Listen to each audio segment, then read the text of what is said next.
Sir क्या वे है अच्छा म्यूचुअल फंड चूज करने का? बहुत सिंपल है। सबसे पहला चीज साइकिल, म्यूचुअल फंड की साइकिल समझो कि जो सेक्टर है, जैसे आज स्मॉल कैप बहुत ऊपर है, तो आज ये स्मॉल कैप में एग्रेसिव जाने का टाइम नहीं है। जो सेक्टर पिछले 3-4-5 सालों में नहीं चला है, राइट, जिसमें रिटर्न सबसे कम आए हैं, उसमें डालो पैसा। हो सकता है आपने आज डाला और 1 साल और नहीं चलेगा, आपको पेशेंस रखना पड़ेगा। मैंने 2020 में ऑटो सेक्टर में पैसा डाला। ओके। जब दुनिया, लोग बोल रहे थे वर्क फ्रॉम होम हो जाएगा, कोई गाड़ी नहीं खरीदेगा, रोड पे कुछ नहीं होगा, तो मैंने बोला ठीक है, सब ठीक है, बट इतना खराब उसका सेक्टर का आउटलुक है और इतने सस्ते प्राइस मिल रहे हैं, मैं लेना चालू करता हूँ। पिछले 4 साल का रिटर्न -20 था, ऐसा था, तो मैंने लिया और अगले 4 साल में रिटर्न +30% आ गया। सेम चीज़ PSU की ये कहानी थी। तो हर सेक्टर प्लस और माइनस से जाता है। आपको पता है 2008 में one DLF, the one company called DLF was equal to the entire pharma sector in the country। पूरा फार्मा सेक्टर का जितना प्रॉफिट है, जितनी कंपनी की वैल्यू है, एक DLF की वैल्यू थी, क्योंकि रियल एस्टेट बूम पे था, फार्मा सेक्टर एकदम खराब पे था। 2015 में one sun pharma was equal to the entire real estate industry. उसमें DLF, गोदरेज सब आ गए और एक सन फार्मा। देखो, एक समय इसका टाइम था, एक समय इसका टाइम है, दोनों एक्सट्रीम्स होते हैं। उस वक्त अगर मैं होऊंगा तो मैं रियल एस्टेट सेक्टर खरीदूंगा उस वक्त 2015 में, और 2008 में मैं फार्मा खरीदूंगा, क्योंकि one DLF is equal to entire, एक DLF में आप पूरा फार्मा खरीद पा रहे हो। तो मैं हमेशा कॉन्ट्रेरियन नजर से देखता हूँ। आपका समझ में आ गया। जैसे मैं ऐसे मानता था कि कोई फंड है, उसमें कौन कौन सी कंपनीज है अच्छा परफॉर्म करेंगी, तो जाके हमारा फंड अच्छा बढ़ेगा। बिल्कुल, तो ये सही है, ऐसे एकदम सही है। तो बट आपको और मुझे ये समझनी है कि वो कंपनी आगे परफॉर्म करेंगे, कैसे करेंगी, क्योंकि हम तो कंपनीज की बैलेंस शीट नहीं पढ़ रहे हैं, राइट। हम तो फंड मैनेजर पे विश्वास कर रहे हैं। तो आप फंड मैनेजर कैसे चुनते हो? हालांकि चलो, मैं तो प्रोफेशनल हूँ, मैं 20 साल से इस लाइन में हूँ, मैं रात दिन फंड मैनेजर से मिलता हूँ। आम आदमी तो नहीं मिल सकते हैं, वो तो खाली उनका पॉडकास्ट देख सकते हैं।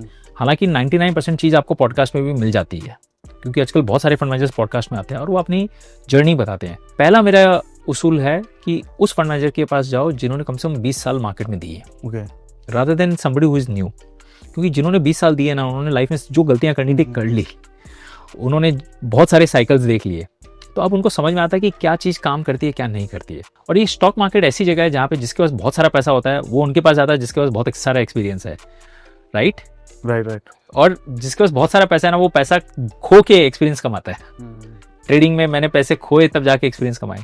आप उस फंड मैनेजर के पास जाओ जिसका बहुत सारा एक्सपीरियंस है, जिन्होंने साइकिल्स देखे हैं, जो एक फंड को 10 साल, 15 साल, 20 साल से मैनेज कर रहे हैं, उसका ट्रैक रिकॉर्ड देखो। सब चीज़ ऑनलाइन मिल जाती है। तो अगर 10, 12, 15 साल में उन्होंने अच्छा ट्रैक रिकॉर्ड दिया, और एक कंडीशन जरूर होनी चाहिए कि उन्होंने लॉन्ग टर्म में मार्केट्स को बीट किया है कि नहीं। मार्केट्स मतलब निफ्टी 50, निफ्टी 500। अगर निफ्टी 50 कोई एक अच्छे फंड मैनेजर ने लॉन्ग टर्म में बीट नहीं किया, तो मैं उसको क्यों पैसा दूं? मैं निफ्टी 50 इंडेक्स फंड में भी तो डाल सकता हूँ, जो कि बहुत सस्ता है। तो फंड मैनेजर का पहला धर्म है मार्केट को बीट करना, वो उसका फर्स्ट धर्म है।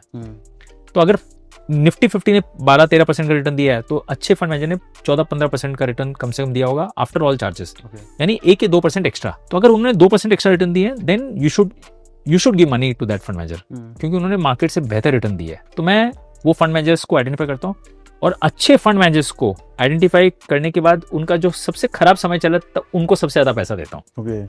आप अच्छे फंड मैनेजर हो, आपका लॉन्ग टर्म ट्रैक रिकॉर्ड बहुत अच्छा है, लेकिन पिछले 3-4 साल का आपका बहुत खराब है, तो मैं आपको बहुत पैसा दूंगा, क्योंकि मुझे मालूम है कि आप बहुत लोग आपके फंड से निकाल रहे हैं, ये सही। और मैं आपसे बात करूंगा पहले, क्योंकि मैं प्रोफेशनल इन्वेस्टर, में आपसे बात करूंगा, आपसे समझूंगा कि आपका फंड क्यों खराब चल रहा है। जैसे एक फंड है, इंडिया में भी कई सारे फंड है, क्वालिटी फंड्स, जो अपना पैसा इंडिया की बेस्ट क्वालिटी कंपनीज में डालते हैं।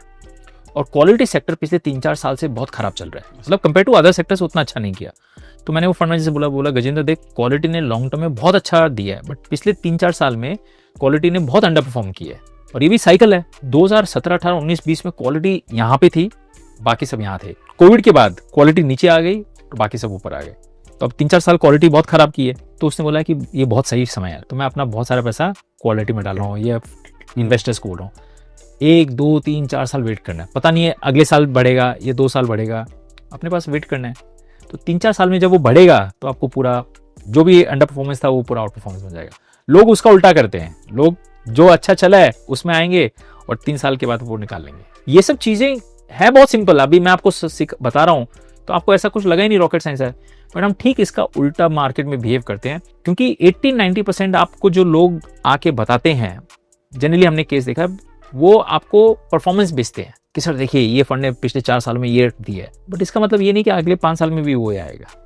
राइट। तो इसीलिए तो हम म्यूचुअल फंड में लिखते हैं past performance has no guarantee for future results. जैसे इनका भी विजय केडिया सर कहते हैं कि पीछे का मिरर देख के आप गाड़ी नहीं चला नहीं चला सकते हो। आपको देखना है, देखो इन्वेस्ट आप आज के लिए कर रहे हो, आने वाले समय में क्या आएगा वो कर रहे हो, तो आपको ये देखना है कि हालांकि प्रेडिक्ट करना बहुत मुश्किल है।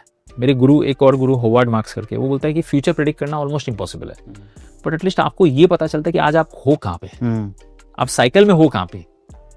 देखिए मैंने आपको क्या बताया, रियल एस्टेट साइकिल गुड़गांव में, फ्यूचर हम नहीं बोल सकते क्या होगा, 2 साल 3 साल और अच्छा चल सकती है, बट कम से कम मैं आज सोच सकता हूँ कि मुझे लग रहा है कि आज सब लोग 100 करोड़ रुपए के ऐसे खरीद रहे हैं जैसे गाजर मूली खरीद रहे हैं, यानी कि आज सस्ता नहीं है, मतलब यूफोरिया है। हो सकता है 1-2 साल और चलेगा, बट जिस दिन गिरेगा बहुत बुरा गिरेगा, वो पता नहीं है कब है। तो मेरे जैसा कॉशियस इन्वेस्टर बिल्कुल नहीं जाएगा आज। हालांकि मैं तो अपना पैसा रियल एस्टेट में डालता नहीं हूँ, तो मैंने क्या सोचा है कि रियल एस्टेट के लिए उसका प्रॉक्सी क्या है, रियल एस्टेट का जो इंडेक्स है जिसमें सारी बेस्ट कंपनीज है, तो वो रियल एस्टेट अच्छा करेगी तो वो इंडेक्स अच्छा करेगा। हाँ। तो मैंने ये सोचा है जब रियल एस्टेट बहुत खराब दौर से गुजरेगा तो मैं डायरेक्ट प्रॉपर्टी फिर भी नहीं खरीदूंगा कभी, क्योंकि इंडिया में खरीदना और बेचना बहुत मुश्किल है।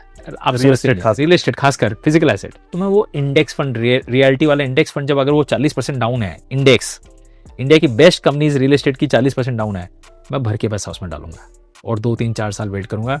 जब वापस तेजी आएगी तो वो कंपनीज अपना बढ़ेगी तो पैसा बन जाएगा। ये साइकिल मैंने 15 साल की है, इसके कारण आपका रिटर्न जो मेरा 18%, देखिए मैं वही बता रहा था ना कि आपका रिटर्न 12% ही आता है इंडेक्स म्यूचुअल फंड्स में, SIP में जनरली 12% आता है। स्मॉल कैप में करोगे या मिड कैप में करोगे या सेक्टर फंड में करोगे तो और 2% ज़्यादा आ जाएगा, 14 या 15 आ जाएगा, ठीक है ना, क्योंकि उसमें और ज़्यादा वॉलेटिल होता है।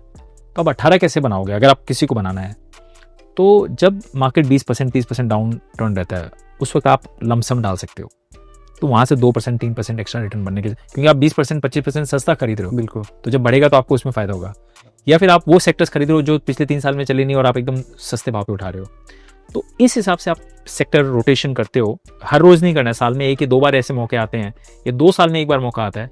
जब ऐसे मौके आए तब you should go all in. लेकिन सर यहाँ पे एक और क्वेश्चन आता है कि जो फंड आज नहीं चल रहे हैं, तो हो सकता है उस फंड में जो कंपनीज हैं वो अच्छा परफॉर्म नहीं कर रही हैं और आगे भी ना करें, तो उसमें मैंने आपको क्या बताया, पहले मैं फंड मैनेजर आइडेंटिफाई करता हूँ। अगर फंड मैनेजर का 20 साल का ट्रैक रिकॉर्ड है, देखो विराट कोहली का भी अंडर परफॉर्मेंस होता है, रोहित शर्मा का भी खराब समय आता है। इसका मतलब ये थोड़ी ना कि पिछले अगर 1 साल में उन्होंने सेंचुरी नहीं बनाई तो इसका मतलब आप पूरी हिस्ट्री तो उसकी वाइप आउट नहीं कर सकते हो। आपको तो मालूम है कि वो अच्छा खेलेंगे, समय खराब चला है, तो फंड मैनेजर का समय खराब चला है। फिर हम जाके पूछते हैं, उनसे बात करते हैं कि क्यों नहीं आपका पोर्टफोलियो काम कर रहा है, तो हमें एक्चुअल लॉजिक बताते हैं कि गजेंद्र देखो ये सारी कंपनीज के प्रॉफिट्स बहुत अच्छे हैं, बट मार्केट उनको अभी प्राइस दे ही नहीं रही है। अभी सेंटीमेंट है ही नहीं, यहाँ पे पॉजिटिव है ही नहीं। अभी लास्ट 1-1.5 साल में सब लोग डिफेंस की तरफ भाग रहे थे। मार्केट एक पेंडुलम की तरह चलता है, पेंडुलम बीच में कभी नहीं रहता है, या तो एक्सट्रीम लेफ्ट में रहेगा या एक्सट्रीम राइट में रहेगा।